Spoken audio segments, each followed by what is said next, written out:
Untuk membahasnya sudah terhubung melalui sambungan Skype dengan juru bicara Kementerian Perhubungan Adhita Irawati. Selamat malam Mbak Adhita.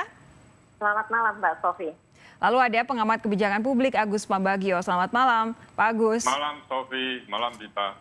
Dua-duanya kelihatan sehat ya ini. Pak Agus, saya izin ke Mbak Adhita terlebih dahulu. Silakan. Mbak Adhita, begini, kalau kemudian ada yang bilang, ini tidak hanya dari anggota DPR saja yang menyatakan bahwa keputusan pemerintah dalam hal ini Kementerian Perhubungan mencela-mencele, menurut Anda? Yang pertama, saya tegaskan bahwa saya tidak mau komentar mencela-mencele atau tidak, tapi yang jelas adalah kami konsisten bahwa mudik tetap dilarang. Itu dulu yang pertama ya, kita samakan dulu bahwa mudik tetap dilarang, tidak ada pengecualian, tidak ada syarat dan tidak ada diskresi. Ya. Yang ada adalah kami menindaklanjuti apa yang menjadi ketetapan dari gugus tugas percepatan penanganan COVID-19 yang dikeluarkan melalui surat edaran nomor 4. Di situ disebutkan bahwa ada penumpang atau anggota masyarakat yang tetap boleh bepergian menggunakan transportasi umum dalam rangka memenuhi beberapa ketentuan. Ya, itu sudah ditetapkan dalam surat edaran. Jadi ada yang karena memang tugasnya, baik itu sebagai petugas atau karyawan di BUMN, di instansi pemerintah maupun perusahaan swasta, itu harus melakukan kegiatan-kegiatan yang terkait dengan pelayanan kesehatan, kemudian ketertiban umum, hankam, dan sebagainya. Juga sektor ekonomi yang penting. Yang kedua, ini ada anggota masyarakat yang memang harus bepergian karena keluarga intinya sakit keras atau meninggal dunia. Dan yang ketiga adalah pekerja migran yang memang harus kembali ke Indonesia dan kembali ke negara asalnya. Jadi sekali lagi saya tegaskan, kriteria yang akan dilayani oleh transportasi umum ini adalah yang ditetapkan oleh gugus tugas. Jadi kami menyediakan transportasinya, baik di udara, laut, kereta api maupun darat. Tetapi penumpang yang harus naik, yang boleh naik, hanyalah yang memenuhi syarat yang sudah ditetapkan gugus tugas. Tentunya nih Mbak Sofi, transportasinya ya pasti harus memenuhi protokol kesehatan. Oke. Jadi demikian, ini justru saling melengkapi, bukannya malah saling kontradiksi ya. Begini, sesimpel meminta masyarakat untuk menggunakan masker saja di wilayah-wilayah yang bahkan sudah diberlakukan PSBB masih sulit. Warga masih banyak yang cuek. Tidak menganggap ini sebagai sebuah hal yang penting, tidak menganggap ini sebagai sebuah ancaman kesehatan yang serius. Kalau kemudian dari Kementerian Perhubungan menyatakan bahwa ada sebagian masyarakat yang boleh, apakah ini kemudian tidak justru jadi semacam pancingan untuk orang berpura-pura apapun begitu? Misalkan kemudian menyogok petugas, misalkan kemudian menyogok Pak Lurah atau Pak Kepala Desa untuk membuat surat tertentu, sehingga kemudian mereka ada cara untuk pulang ke kampung halaman, begitu? Ya, yang pertama pastinya siapapun itu yang nanti diberikan izin sesuai dengan kriteria yang sudah ditetapkan di surat edaran gugus tugas, itu harus memenuhi syarat, Mbak Sofi. Syaratnya juga ini sudah beberapa kali disampaikan, yaitu bahwa harus membilang surat tugas. Apalagi kalau dia dari instansi atau dari perusahaan ya, itu harus ada surat tugas dari kantornya. Kemudian juga tentunya dia harus sehat ya. Karena dalam situasi pandemik ini kan yang utama adalah penumpang yang bepergian ini harus sehat dan tidak punya potensi menularkan kepada orang lain. Nah, surat ini harus didapatkan, surat keterangan sehat, juga surat bebas COVID-19 atau rapid test atau surat keterangan sehat. Jadi ini memang ada syarat yang sudah ditetapkan, yang ini ditetapkan oleh gugus tugas yang memang diberi tugas untuk menangani percepatan penanganan COVID-19. Dan kemudian kami menyediakan layanan transportasinya. Itu Mbak Sofi. Oke, clear lah kalau untuk soal urusan kesehatan begitu. Mungkin juga saya masih 50-50 soal surat tugas. Tapi kalau kemudian persyaratan-persyaratan atau aturan-aturan sesimpel pakai masker saja tidak diindahkan begitu oleh masyarakat secara umum, apakah Anda yakin dengan keputusan seperti ini nantinya justru masyarakat tidak akan mengambil celah atau kemudian menyalahgunakan aturan yang sudah diberlakukan oleh Kementerian Perhubungan, Mbak Adhita?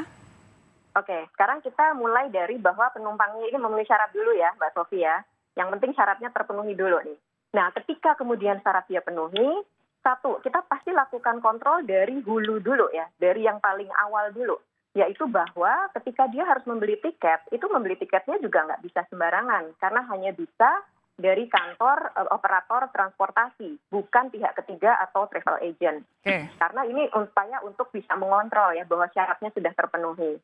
Yang kedua, ketika dia akan naik, dia pun akan di-screening lagi oleh petugas di bandara, di pelabuhan, atau di stasiun oleh satu tim gabungan yang kemudian itu terdiri dari berbagai unsur untuk memastikan bahwa syaratnya memang sudah terpenuhi dan itu syarat yang sah.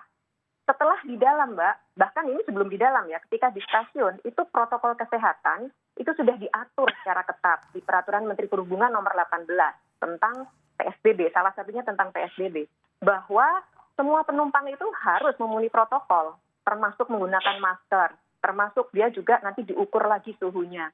Ketika di dalam moda transportasinya, jaga jarak juga tetap diimplementasikan. Ini semua protokol kesehatan di alat transportasi yang sudah diatur dalam Peraturan Menteri Perhubungan nomor 18. Kami lakukan komunikasi intens dengan para operator, termasuk juga otoritas transportasi, untuk memastikan bahwa protokol ini diimplementasikan dengan baik. Oke, Pak Agus, Anda puaskah dengan penjelasan dari Kementerian Perhubungan? Gini, ini barang aneh memang 3 hari sebelum tanggal 7 kemarin kan sudah rame itu bahwa akan diperluas. Saya selalu bilang di media tidak ada yang diperluas. Terus muncul, nah yang saya kaget itu memang Pak Menhub agak offside karena beliau menyatakan itu di rapat dengan DPR. Sementara peraturan itu dikeluarkan oleh gugus tugas. Jadi harusnya mengumumkan itu kepala gugus tugas. Tapi sudah terjadi, ya sudah. Dan pada saat bicara di DPR itulah media mengasumsikannya lain. Karena memang mungkin belum baca atau apa. Lah, semua publik panik dan itu yang terjadi. Sehingga hari itu banyak sekali kendaraan mudik lolos di jalan tol. Karena kepolisian juga bingung. Loh, diperluas toh. Padahal kan tidak diperluas sama sekali. Ya, itu adalah 2 peraturan yang berbeda dan harusnya saling menunjang. Tapi menyampaikannya harusnya bukan Menhub yang menyampaikan. Itu aja persoalannya. Nah, sekarang damage has been done, kita harus bereskan baik-baik. Saya sudah 2 hari ini bilang bukan. Tetap tidak boleh mudik. Karena kalau mudik, Anda menyebarkan dan sebagainya. Lah ini boleh. Iya, kalau Anda bisa membuktikan tadi yang Dita sampaikan. Tuh. Lalu di sisi lain, orang Indonesia itu senang melanggar dan senang menyogok petugas. Nah, ini bagaimana mengatasinya? Karena saya sudah dapat data 2 hari ini itu urusan menyogok. Ya kan? Nah, jadi kan sementara tadi saya baca di berita betul atau tidak, saya belum konfirmasi 11 orang positif COVID. Gitu ya. Nah, ini kan jadi bagaimana mencegahnya? 11 COVID, nah dia dari mana tadinya? Lalu dia mau naik pesawat. Nah, itu mengerikan sekali. Jadi janganlah coba-coba siapapun itu untuk mencoba mudik. Yang ngeri di jalan di darat. Karena di darat itu orang bisa sekarang ini angkutan harusnya begini. Ini contoh seperti saya selalu katakan. Kalau peraturan dibuat tidak pakai sanksi seperti ini. Ya. Yang di darat ini tidak pakai sanksi. Jadi angkutan umum plat hitam itu bebas berkeliaran. Kok yang nggak ditilang gitu kan? Kok yang nggak ditangkap? Ini nggak boleh, perusahaan angkutan harus platnya kuning. Ya, jadi sekali lagi di daratnya agak rawan karena teman-teman menelpon saya, menanyakan karena pembantunya akan mudik malam ini. Sudah bayar 600-800 ribu sampai kemana-mana lah itu. Saya bilang nggak boleh, boleh nanti tangkap. Sudah Pak, dijamin sampai, karena yang cari jalan tikus supirnya. Nah kan cilaka. Ya, itulah kalau peraturan banyak kecuali dan tidak ada pelaksanaan hukuman sanksinya. Saya tadi dengar Pak Dirjen Darat bilang jangan disangsi lah. Diperingatkan saja nggak bisa. Orang Indonesia itu tidak bisa diingatkan, harus disangsi. Saya selalu katakan, gage itu sanksinya 500 ribu, masa ini nggak? Harus lebih, sehingga orang kapok gitu. Kalau sanksinya tidak optimum, susah. Begini Pak Agus, kalau kemudian tadi seperti yang disampaikan oleh Mbak Adita, ini jadi keputusan dari Kementerian Perhubungan adalah bahwa memang ada orang-orang yang terpaksa sekali, harus sekali bepergian.